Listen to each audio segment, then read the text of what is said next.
Okay, today we're going to continue chapter 8, talking about how to solve equations. Today we'll look specifically at solving two-step equations. So yesterday was one step. There was essentially one step to get to your answer. Today there will be two on most of them. Okay? So it's still the same idea. We're trying to solve for a variable. We will solve and check our solution, just like we did yesterday. Okay? The first thing you're going to look at, do you see any like terms that you can already combine that are on the same side of the equal sign? No, because you cannot add 5a and 3 together. Okay? So, here's the question that people always ask. There's two things that you need to do to get rid of, to get a by itself, the 3 and the 5. Does anyone know which one you're going to do first? What do you think? Why? Yes, you always move what's not right with the variable first, okay? So constants, which are numbers by themselves, you're going to move first. How are we going to get rid of 3? Do the opposite of what you see. You see addition, so we subtract. Okay, so those cancel. 3 minus 3 is 0. What would that leave you with on the left? 5a equal to what? 25. 25, because 28 minus 3 is 25, okay? So now I have 5 and a together. What operation is shown with 5a? Multiplication. So the opposite would be to... Will I divide by 5a? No, because I want to be left with a. So I'm dividing by the number, just 5. So I'm going to get a is equal to positive 5. Okay? Can anyone walk me through how to check that solution? 5. Deja? 5 times 5 plus 3 equals 28. So you plug in for a the value you got. What is 5 times 5? 5. So we get 25 plus 3 is equal to 28, right? Then all you have to do is add. What is 25 plus 23? 28, right? Which is what we want. So our solution checks. That means the value of a equal to 5 is true. Okay?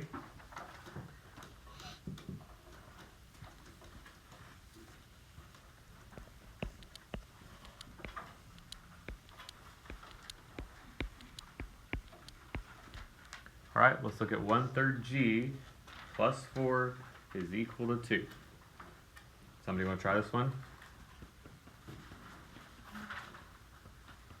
Okay, Katie, what do you think? Any like terms you can combine first? No. No. You're going to start with subtracting 4. Good, because 4 is the constant, so we're going to subtract 4 on both sides of that line. What happens to 4 minus 4? 4 minus 4 is 0, leaving you with 1/3 g. Very good. Equal to what? Negative 2. -2, because positive 2 minus 4 is equal to -2, okay? Now, this looks a lot like those first 3 problems on your homework yesterday, right? We had fractions. How did we get rid of the fractions, Katie? Dividing by the fraction you have. Or multiplying by the reciprocal, okay? So let's multiply both sides by 3/1. Now, you can put both of those over 1. It's not going to make a difference there. What happens to 3 times 1/3? 3 times 1/3 gets just to 0. Okay, not 0, 1. Okay, so 1g. What's -2 times 3? -6. Okay. And then Katie, what about for my check? What do I need to do for the check? 1/3 times -6 plus 4 equals 2. Do we have to, like, when we were checking, like, do that, do we have to work out the whole problem? Well, yeah, how else would you know it checks? I mean, like, when we put our answer on the, paper. Yeah, Okay. that's what I'm saying. How else do you know that this whole thing is equal to 2 if you don't work it out? On the last one, could you just I have know done you it just in couldn't my help your right? right. Like, what do you mean? On the last one, 5 times 5 is 25, and plus 3 is 20. Could you have done that in your head? As long as you, listen, as long as you are actually checking it, but here's, again, I said this yesterday, what do you know this whole left side, what do you know it's supposed to be equal to? 2. So here's the issue I have. A lot of people know that, so they'll plug their number in and just say 2 equals 2 and put a check mark, even though they never actually checked, and then they miss the whole problem. The whole point of a check, you guys, is so you learn how to solve equations correctly. That way, next year when I have you in algebra, we're not having to check every single time. Because we can move through the problems because you already know how to do it correctly. That's why this year, I make you do it the right way. Okay? So, what is 1/3 of -6? Or -6 divided by 3? -2. What's -2 plus 4? +2. Okay? Now, you guys are in honors, so I don't care if you don't show this step, if you're doing that in your head, as long as, like I said, if you're actually checking it. Okay? I just don't want you just writing it because you know what the answer is supposed to be. Okay? All right. Just, Yeah. can you just, instead of like doing the reciprocal and all that stuff, can you just divide like the -2 by 3? And do it like that instead of doing the reciprocal stuff? Divide by what? Like on the fraction part, do you have to do the reciprocal stuff, or can you just do it like? What else would you do? Well, I just did it like, I divided 1/3 by 1/3 and got rid of it, and then I did -2 divided by 1/3 on my calculator. Oh, I see. Yeah, but again, we're getting to the point where we're using our calculator less and less. What happens when you divide by a fraction? What are you actually doing? You're multiplying by the reciprocal, okay? So that's why when there's a fraction, I just have you go straight to that. But, yes, I just don't want you, here's the deal. Especially you guys, I don't want you getting dependent on that calculator because we hardly ever use it next year. Because this is stuff I expect you to be able to do without a calculator, okay? So just don't get dependent on it. All right, anybody want to take this one? I will help you with it. All right, Ruby. First question I always ask, are there any like terms you can combine before you start? Yes. What are they? 5D and 3D. Okay, so what's -3D minus 5D? Be careful about your numbers. -7D. 3 and 5 is 7. You're close, you just added them wrong. What's 3 and 5? Oh, 8. There we go. Okay, so we get 19 is equal to 3 minus 8D. Now, which one of those numbers do you need to get rid of first, Ruby? 3. The 3. How are you going to get rid of 3? Subtract 3. Good. Because, now, I'll see a lot of people say plus 3 here. Is 3 plus 3 0? No, it's No. So you need to make sure you ask yourself that question, right? If I'm going to subtract 3, is 3 minus 3 0? Yes, so that's okay. What's 19 minus 3? 16. What do I have 16 equal to? 8D.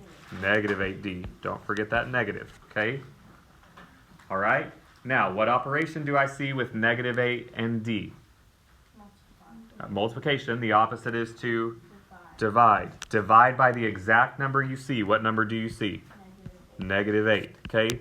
Now, here's where people get confused a lot. Because on the step before, it was +3 and we subtracted 3, a lot of people on this step want to say it's -8, so we divide by +8, right?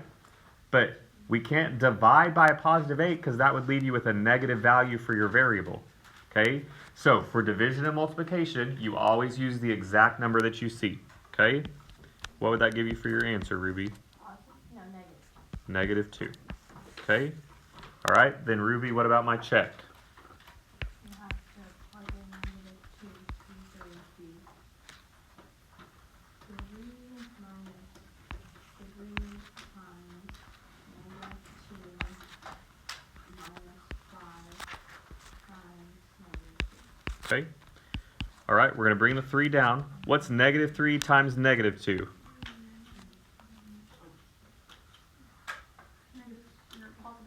+6. What's -5 times -2? +10, right? Then we can add all 3 of these at the same time. What's 3 plus 6? 9. 9 plus 10. 19. Okay, so it checks.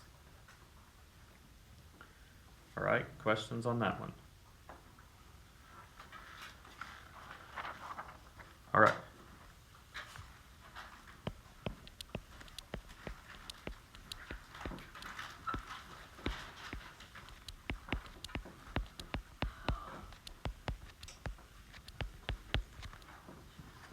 Okay, anybody want to try this one?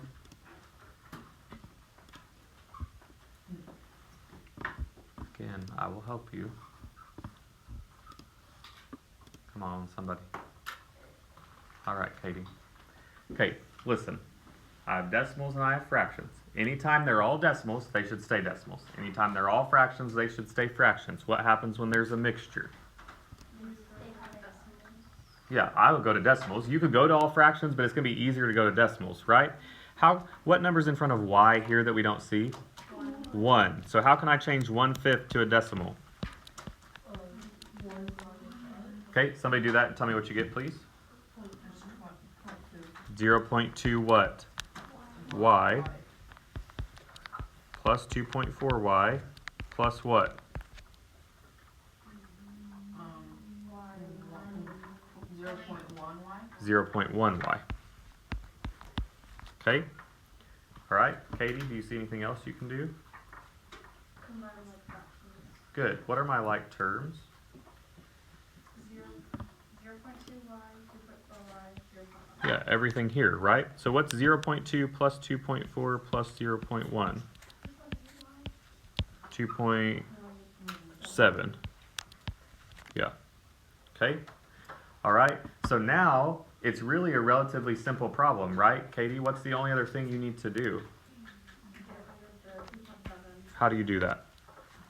by dividing with 2.7. Very good. Okay, so we're going to get y is equal to what?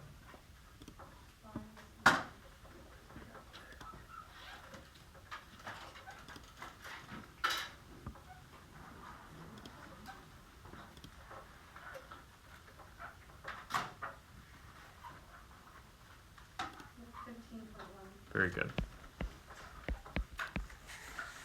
Okay, so when I check, I plug that back in for y. So, 15.1. yes.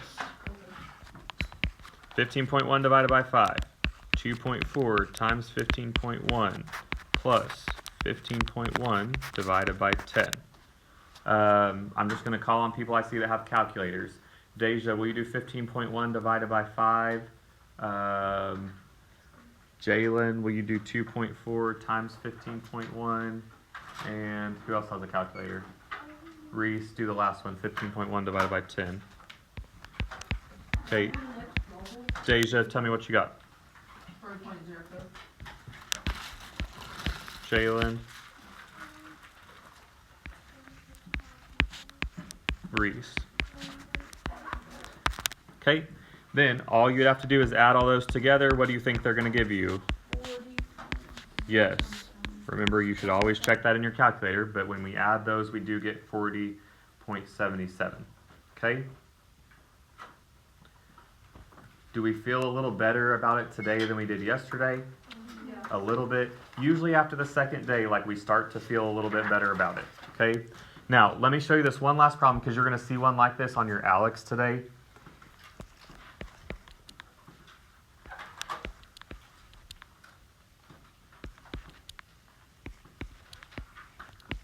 Okay, now, if it just asks you to solve, right, you could do this normal. Most of you would use your calculator, I get that, okay? But this particular problem says, rewrite the equation so it does not have fractions, right? So, all I want to do is get rid of a fraction. Does anyone think that they may have an idea how I could do that? You would divide 7 and 9? No, so that's the variable. You cannot use decimals in your answer. Sorry, I should have said that. They don't want you to just change it to a decimal, they just want you to get rid of a fraction. Oh. Did you, but is it fine to get rid of the variable? The variable's kind of irrelevant. You're not gonna do any, you're just worried about the number parts. So I'm trying to get rid of both of those fractions. Could you divide by 7, 9x? Wait, Nope, because remember we don't want decimals. Would you like multiply by its reciprocal? Not the reciprocal, but look at the bottom of the fraction. By 9. Okay, but we have 9 and 6. So here's what you're trying to do. You want to figure out least common multiple would be the best way to go. What's the least common multiple of 9 and 6? 18. Well, actually, no, you could use 9. That would work too. Because 9 would be better than, you don't even have to do least common multiple. You can just multiply by 9, okay? Would 9, 6 work? But how does, No, you're right. yeah, you know, You do want to use 18 because you want to completely get rid. So here's what happens. If you multiply by 18, right? What's 18 times 2? 36. Okay. What's 18 times 7/9? Listen, you can do this without a calculator. Divide 18 by 9 first. What's 18 divided by 9? Hey, stay with me, because you can do this without a calculator. What's 18 divided by 9? 2. What's 2 times 7? 14. Okay, so that would be 14x. All right, what's 18 divided by 6? 18 divided by 6 is 3. What's 3 times 5? 15. Okay, so now sometimes if the numbers are multiples of each other already, you can just multiply by the biggest number. But you are going to see one problem like this. So anytime you want to get rid of fractions but you don't want to be left with a decimal, just look at your denominator and think, what can I multiply by that would get rid of both? Which would be least common multiple. Okay? All right.